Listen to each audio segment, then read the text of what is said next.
Varela no ar. Varela no ar não, eu estou assim já pensando no meu programa, né, na Rádio Costa Oeste. Show do Varela também não. Então é muita vontade, né, de retornar. Jonas Varela, nosso site, se inscreva, né, no nosso canal, acompanhe nossos vídeos, nós estamos sempre gravando aqui vídeos, né, na medida do possível, né? E os nossos vídeos, nós sabemos, nós sempre falamos aqui que são assuntos diversos, né?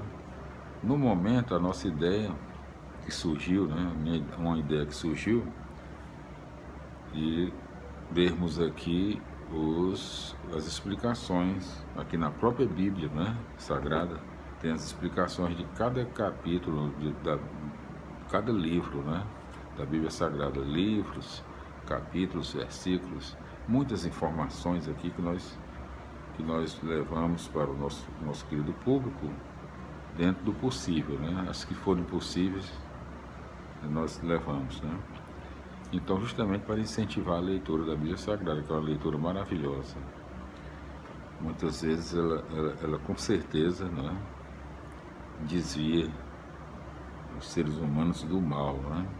Os caminhos do mal, influencia muito. É muito importante. Então, por isso que eu faço isso. Nós chegamos hoje vamos dizer aqui,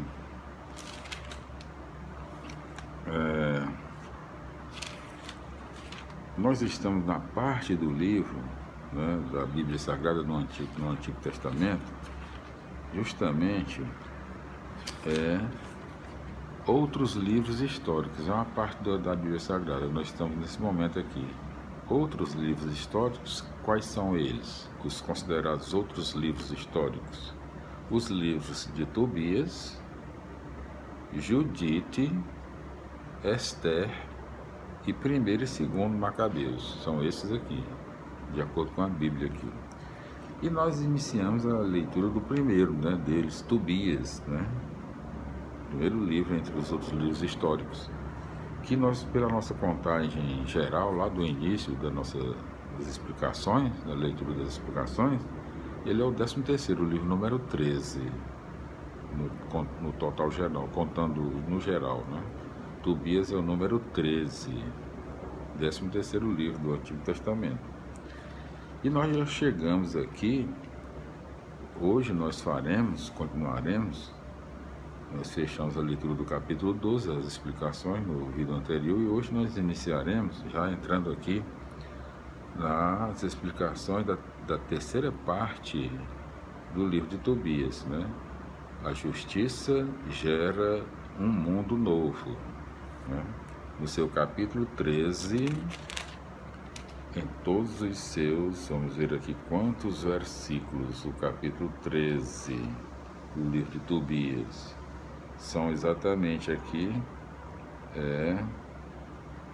18 versículos, né? Exatamente. O único tópico vamos ver os tópicos do capítulo 13, né? Primeiro tópico, converter-se para testemunhar. Segundo tópico do capítulo 13 do livro de Tobias é uma cidade para todos. São dois tópicos no capítulo 13, né, do livro de Tobias. Vamos para as explicações. Então, capítulos 13 e 14. Né? Capítulos 13 e 14, explicando aqui os capítulos 13 e 14. Da fidelidade e resistência do justo nascem a esperança de liberdade e vida para todos. Os justos são o sacramento da presença e ação de Deus na história, que caminha através deles para a realização plena da humanidade, o que será preciso para que os justos continuem fiéis e resistam até o fim? Ponto de interrogação. Então, capítulo 13, versículos 1 a 10.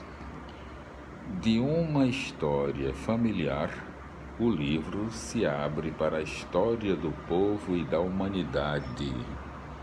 Os judeus espalhados entre as nações são convidados a se converterem para se tornarem testemunhas da justiça de Deus.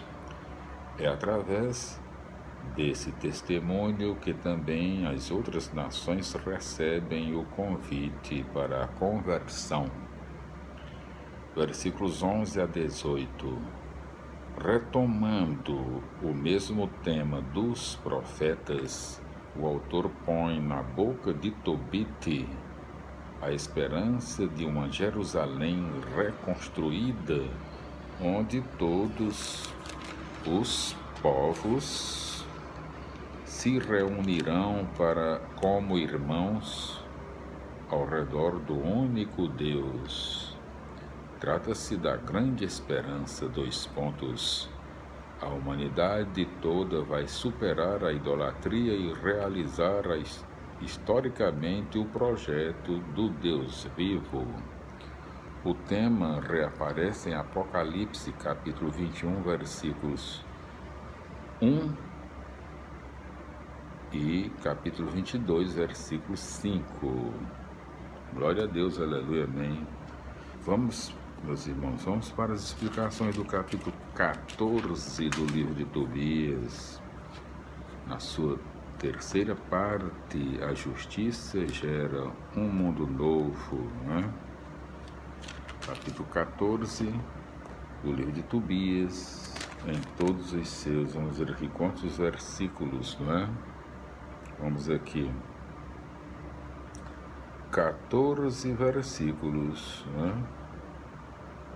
14 versículos. Então, 15 versículos, capítulo 14, 15 versículos, não é? Exatamente. O capítulo 14 conta com apenas um tópico: o poder de Deus restaura seu povo. Então, vamos para as explicações do capítulo 14 do livro de Tobias. Então, capítulo 14, versículos 1 a 15. No momento em que o autor escrevia o livro, a Assíria já tinha deixado de ser império fazia séculos. O autor, porém, situa a narrativa no apogeu da Assíria e a conclui com uma profecia sobre o fim do Império Assírio. Nessa queda dos opressores, o autor vê uma garantia do poder de Deus que restaura o seu povo. A partir disso, temos o tempo novo, em que todas as nações se reunirão com o povo de Deus para viver na terra prometida. Sobre Aicar, conforme nota, capítulo 1, versículos 10 a 22. Nas palavras finais de Tobit, volta uma exortação à prática da justiça, que implica diretamente a partilha dos bens. É assim que se deve entender a prática da esmola. Glória a Deus, aleluia, amém.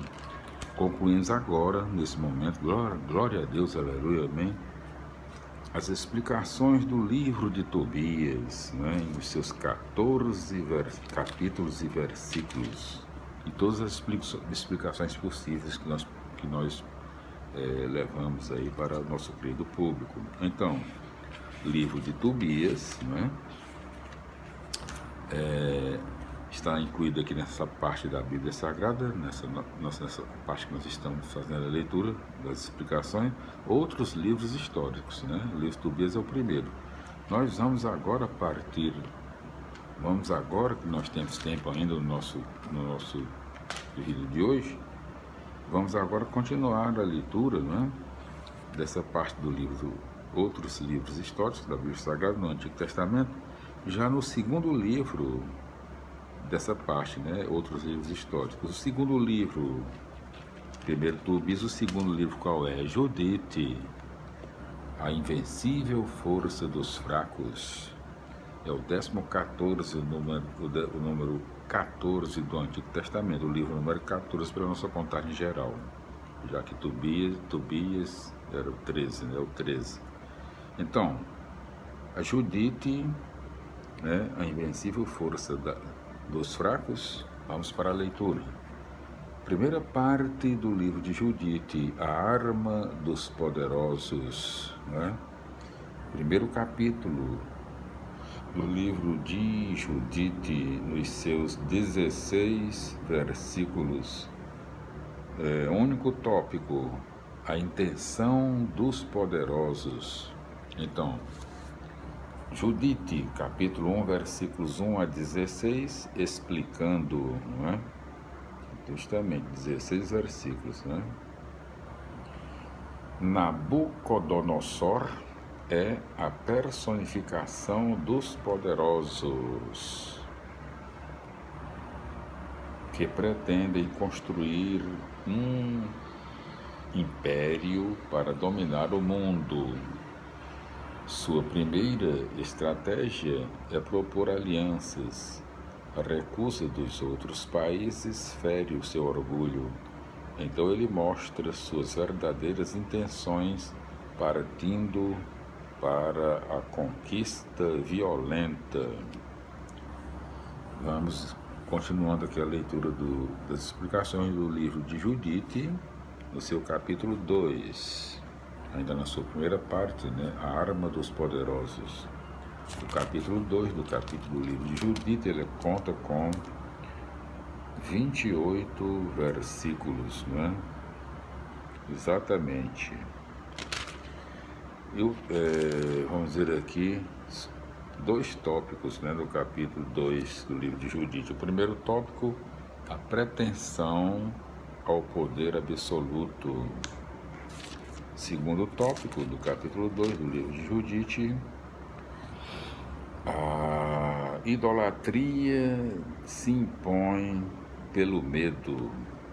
Vamos para as explicações do capítulo 2 do livro de Judite. Capítulo 2, versículos 1 a 13. Na verdade, a pretensão ao poder absoluto oculta o desejo de ocupar o lugar de Deus para dominar o mundo todo. Entre parênteses, notar os títulos que o rei dá a si mesmo. A pressa atrai a ambição desmedida. O aparato militar mostra que o poder se impõe pela violência. Caricaturado como Deus ambicioso e violento, o poderoso acaba produzindo projetos de escravidão e morte. É exatamente o contrário do projeto do Deus vivo. Capítulo 2, versículos 14 a capítulo 3, versículo 10. É difícil reconstruir com precisão o itinerário de Holofernes. Importante anotar a finalidade última da conquista, fazer que todos aceitem o poder de Nabucodonosor como se fosse um deus. Como conseguir isso? Interrogação. A arma principal é semear a insegurança e o terror. Apavoradas, as pessoas entregam tudo o que possuem, entre parênteses, bens, e tudo o que são, entre parênteses, liberdade, para conservar a vida. Dessa forma, o poder absoluto se apresenta como Senhor da vida e da morte. Quem quiser sobreviver tem que colocar-se a serviço dele. Voltaremos no capítulo 4, pois aqui nós concluímos as explicações do capítulo 2 e 3. Voltaremos no capítulo 4, no livro de Judite. Glória a Deus, aleluia, minha fidelidade até lá.